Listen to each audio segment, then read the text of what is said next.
Yeah, no, thank you. I mean, we're fired up. Like we really are.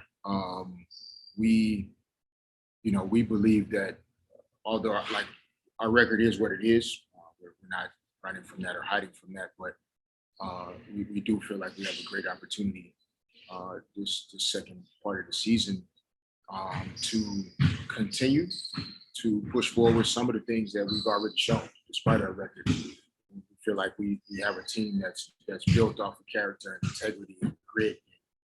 We get after it. We get after people, and those are things we want to continue to bring forth into the second part of the season. So we've been ramping that back up.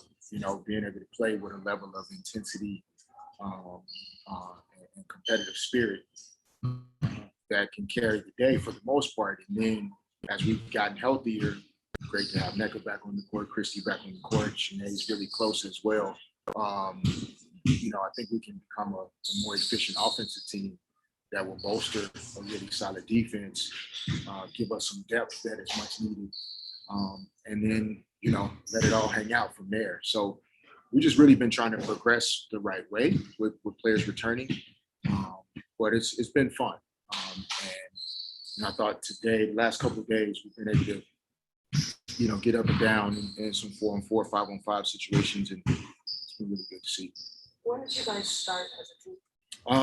We started with like informal, kind of voluntary workouts for players who were already in LA. July 28th or so, somewhere in there. Some of our players, they got back to LA around the 25th or 26th, and then we had to get one lab COVID test, make sure that was negative. And then we were able to kind of start individual workouts.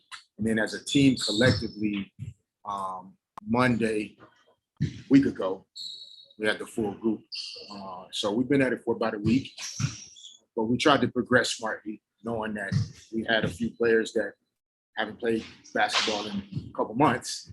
And then, players that were completely exhausted and wiped out that had been away from it for a couple weeks. So we tried to be smart, but it was clear that our players were rested, recovered mentally and physically. And so, we just want to try to build on that and make sure by the time we get to Sunday, August 15th, that all of our players that are here can be available to play. And last one, we heard about everybody except for Sinead so far. So, what's to expect on her role?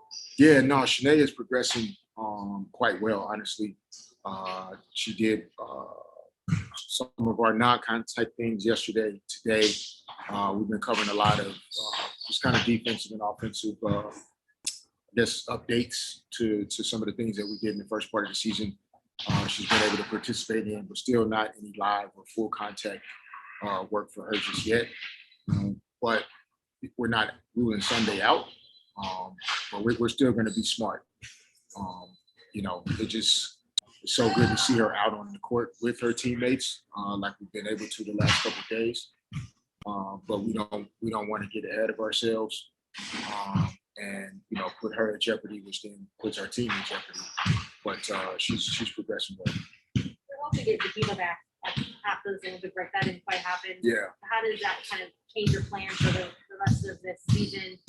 Who are you going to expect to step up into the Yeah, no, it's to be honest, a little frustrating and disappointing. I think from a salary cap standpoint and from a roster spot standpoint, we planned to have her. So, we respect and understand in terms of national team commitments and things that it's an Olympic year, so we could get that aspect of it. But in terms of our team this year, what we're trying to build going forward, we've tried to carve out space for Maria to be here.